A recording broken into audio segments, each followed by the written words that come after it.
Film dibuka dengan memperlihatkan pelajar tampan bernama Tom. Dia adalah sosok remaja yang terbilang sangat pendiam. Bahkan teman-temannya pun kerap memanggil Tom si kutu buku. Di sini Tom memiliki teman akrab bernama Denny, dan si Denny selalu membantu Tom jika Tom dalam kesulitan. Di sekolahnya terlihat Tom naksir dengan seorang wanita bernama Lucy. Namun karena Tom ini anaknya pendiam, ia pun malu untuk mengungkapkan perasaannya. Dan terlihat juga preman sekolah si tukang rese bernama Eugene. Di rumahnya, Tom tinggal bersama neneknya yang bernama Nancy, di mana kedua orang tua Tom ternyata sudah lama meninggal. Oleh karena itu, dia sekarang tinggal bersama neneknya. Would you like to hear some? Kemudian Tom yang merasa rindu dengan Lucy, ia pun pergi ke rumahnya, yang kebetulan bersebelahan dengan rumah Tom. Namun di saat masuk, Tom mendapati pintunya tidak dikunci, dan ternyata rumah Lucy didatangi oleh para penjahat. Di sana Tom juga melihat Lucy telah diperkosa oleh para penjahat. Bahkan dalam aksinya itu mereka juga merekamnya.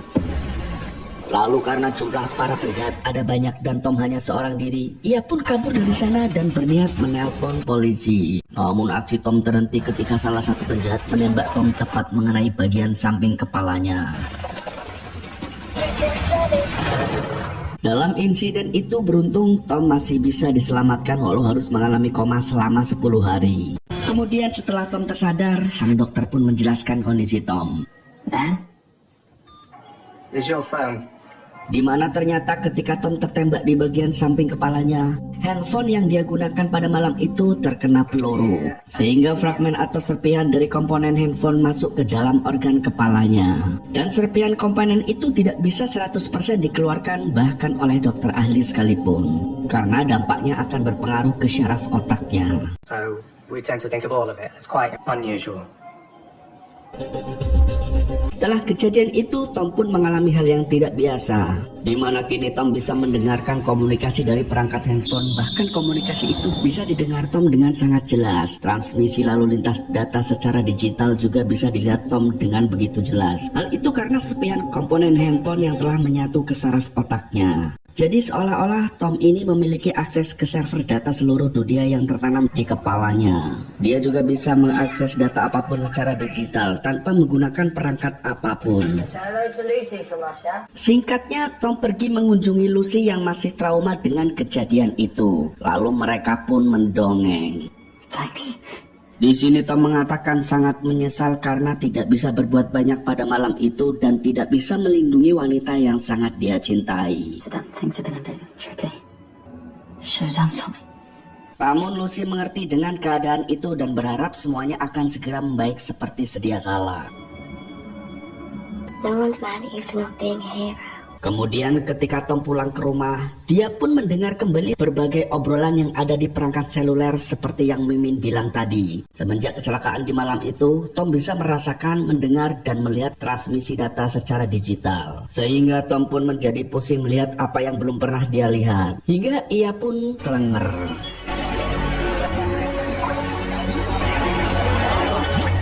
Keesokan harinya, Tom pun berniat untuk pergi ke sekolah. Kemudian ketika bertemu dengan Denny, Tom memberitahu kalau Eugene salah satu teman sekolahnya terlibat dalam kejahatan di rumah Lucy. Dimana Tom tahu karena jejak handphone milik Eugene terkoneksi ke wifi di rumah Lucy dan waktunya tepat di malam kejadian itu. Namun di sini Denny tidak yakin dengan pernyataan Tom kalau Eugene adalah pelakunya. Kemudian di saat jam praktek, Tom melihat lalu lintas transmisi data dari handphone milik teman-temannya. Dan ketika Tom memata-matai handphone milik Eugene, Tom pun sangat terkejut ketika dia melihat sebuah video yang ada di handphone Eugene. Di mana video itu adalah video pemerkosaan terhadap Lucy yang mereka rekam di malam itu. Dan ternyata memang benar Eugene bersama teman-temannya lah yang melakukan kejahatan terhadap Lucy. Lalu Tom yang begitu kesal, ia pun dengan kendali pikirannya membuat handphone milik Eugene mengalami kejutan listrik sehingga membuat Eugene kaget. Malam harinya Tom mulai belajar bagaimana cara meretas sebuah sistem dengan kemampuan itu. Dan kini Tom bisa meretas apapun hanya dengan kendali pikirannya. Jadi dengan kemampuannya ini dia pun bisa menjadi hacker yang tidak ada tandingannya di dunia. Di mana Tom mampu meretas tanpa menggunakan perangkat sistem karena telah menguasai segala teknik hacking.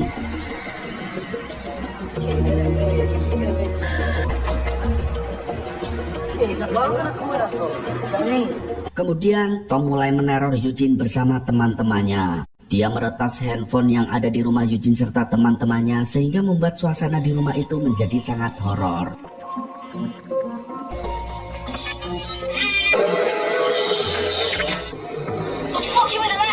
Dari aksinya itu, Tom juga menemukan salah satu teman Eugene yang bernama Cass. Terlihat dia sedang blaem-blaem dengan menggunakan tangannya. Keesokan harinya ketika ada seminar di sekolahnya, Tom pun meratas proyektor dan menyiarkan video aksi blaem-blaem 5 jari Cass tadi malam.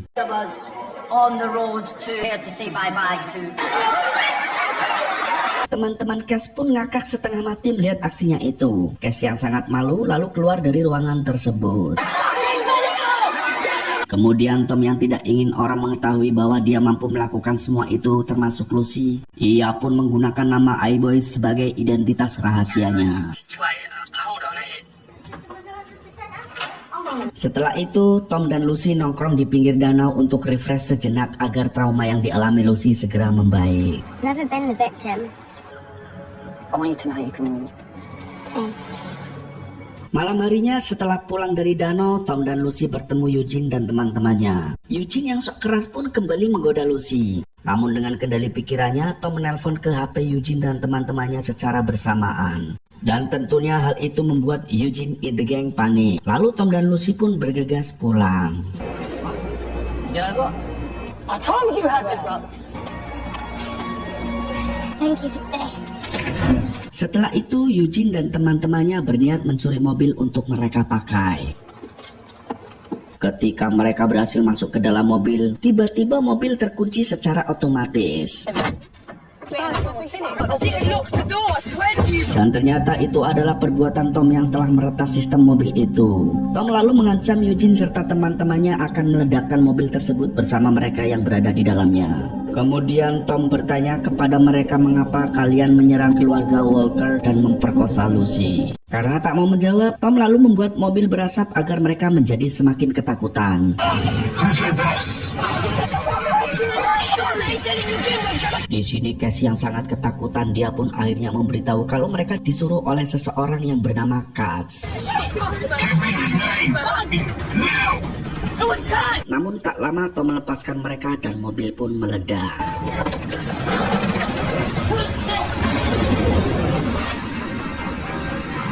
Setelah itu Tom langsung memburu data Katz dan mencari lokasinya.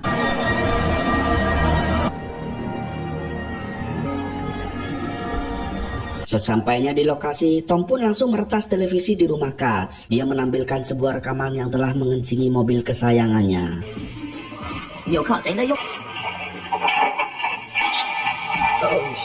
Melihat itu, Katz dan anak buahnya segera keluar memeriksanya. Kemudian saat itu juga Tom masuk ke dalam rumah itu dan menghancurkan semua yang ada di sana. Semua perangkat elektronik pun dibuat hancur oleh Tom.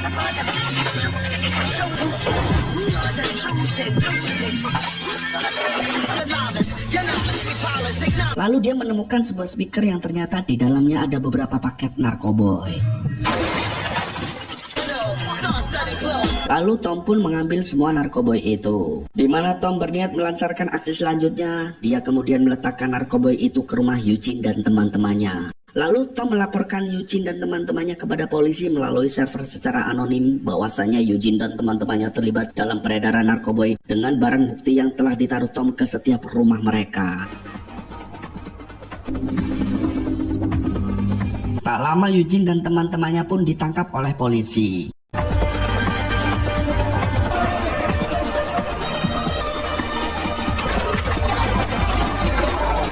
Hanya itu, Tom juga meretas akun bank milik Katz dan membuat isi saldonya menjadi 0.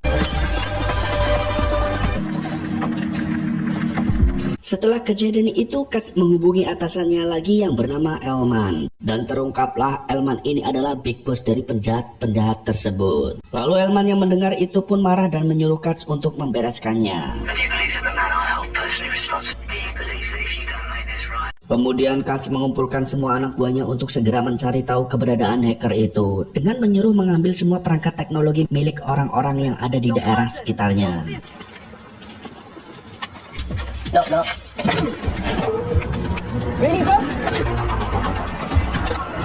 Keesokan harinya, Tom yang sepulang dari sekolahnya, ia mendapati semua barang elektronik di kamarnya hilang.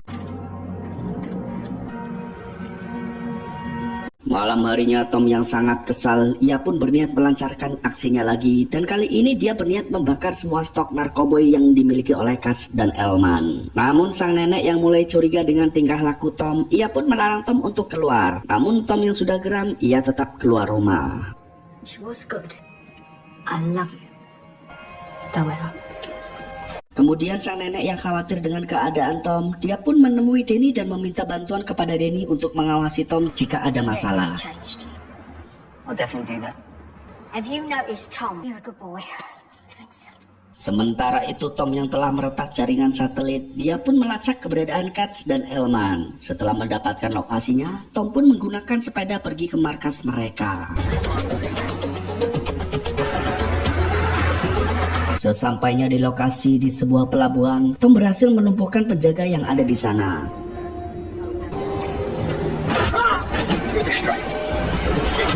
Kemudian Tom yang telah menemukan barang haram tersebut, dia pun membakarnya. Namun tiba-tiba Katz dan anak buahnya muncul langsung memukuli Tom secara mendadak. Di sini Tom yang tak berdaya dan hampir metong, lalu dengan kemampuan yang dimilikinya, dia pun membuat suara dengan frekuensi tinggi yang mampu mengganggu pendengaran manusia. Dengan hal itu, Tom pun berhasil kabur dari tempat tersebut dengan keadaan sempoyongan dan tak lama Tom pun klenger. Keesokan harinya, Tom yang tersadar mendapati dirinya di tepi danau hingga ia pun tak bisa ikut ujian sekolah. Tom kemudian bertemu dengan Danny. Di sini Danny melihat ada yang aneh pada Tom dan sepertinya Danny sudah tahu kalau orang misterius yang menggunakan identitas sebagai iBoy adalah Tom sendiri. I haven't seen you around lately. See you around. Kemudian ketika Tom pulang dan sesampainya di rumah, tiba-tiba Tom ditodong dengan sebuah pistol. Dan ternyata itu adalah Elman, si bos mafia yang telah menunggu Tom di rumahnya. Di mana sang nenek juga telah disandra oleh anak buah Elman. Let me see her. Don't worry, she'll be all. Ternyata di sini Elman sudah tahu kalau hacker yang menggunakan identitas iBoy adalah Tom. Tidak hanya itu, Elman juga sudah tahu kemampuan yang bisa dilakukan Tom seperti meretas tanpa menyentuh. Dan secara mengejutkan ternyata semua informasi itu diketahui dari Danny. Dan Danny lah yang memberitahu semua itu pada Elman. That's yet to be established. Danny, can you come in here, please? Di mana ternyata Danny telah mengamati Tom sudah sejak lama kalau Tom itu adalah iBoy yang mampu meretas hanya dengan pikirannya saja. Di sini Danny berkhianat hanya rela dibayar oleh Elman. In case you're wondering, that's what power looks like. Kemudian Elman menyuruh Tom untuk meretas sebuah bank dan mengisi saldo di rekeningnya. Di sini Tom pun sempat menolak. Namun Elman telah menangkap Lucy dan akan menghabisinya jika Tom tidak menuruti semua perintahnya. You see her, don't you? Karena telah diancam, mau tak mau Tom pun menuruti perintah Elman. Tom kemudian mulai meretas bank hanya dengan pikirannya saja dan mulai mengisi saldo di rekening Elman. You're a special kid, Tom. Di lain sisi, Lucy yang telah disandra oleh Eugene dan teman-temannya, ia pun hendak dieksekusi oleh Eugene. Tiba-tiba polisi datang karena sebelumnya Tom telah melakukan panggilan ke nomor polisi melalui pikirannya. Namun mereka berhasil menyumpal mulut Lucy dan bersembunyi sehingga polisi tak melihat apapun lalu pergi. Setelah itu ternyata Lucy berhasil lepas dari ikatannya dan mengambil pistol milik Eugene lalu balik menodongkan pada mereka. Fucked up. Sementara itu Elman membawa Tom ke markas mereka. Dan di saat Lucy hendak keluar dari tempat tersebut, tiba-tiba Elman pun telah sampai di tempat itu dan dia juga membawa Tom. Lalu Eugene pun kembali menyekap Lucy. Kemudian Tom dipaksa kembali untuk melanjutkan meretas bank dan mengisi saldo di rekening Elman. Akan tetapi Tom ternyata justru meretas HP milik Elman yang membuatnya meledak. Tom? If I gave you the option to walk away, Tom juga meretas semua handphone milik para penjahat tersebut dan meledakkan semua handphone milik mereka. Lalu Tom yang melihat Elman kabur, ia pun mengejarnya. Namun ketika Tom keluar dari tempat itu, tiba-tiba dari belakang Tom dipukul oleh Elman dengan sebuah tongkat besi. Karena sangat marah, Elman pun berniat akan menghabisi Tom. Namun tiba-tiba Lucy muncul dan menembak Elman.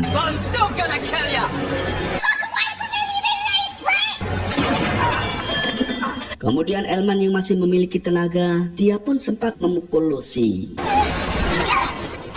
Di sini Tom yang sangat marah, lalu ia pun mengumpulkan energi listrik dan menyerangnya ke arah Elman, hingga akhirnya Elman pun tewas dari serangan itu.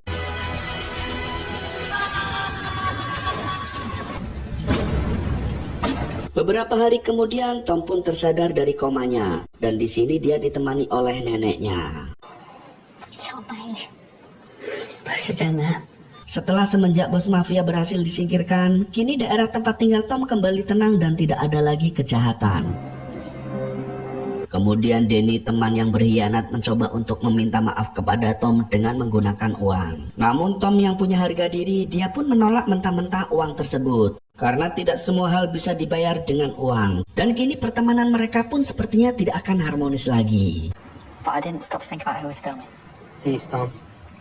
Di akhir film terlihat Tom dan Lucy menjalin kisah cintanya. Dan Lucy kini juga sudah tahu kemampuan Tom dalam hal meretas. Di mana kekuatan Tom dalam meretas sampai sekarang tidak hilang. Dia pun masih bisa menggunakan kemampuannya itu untuk hal yang baik.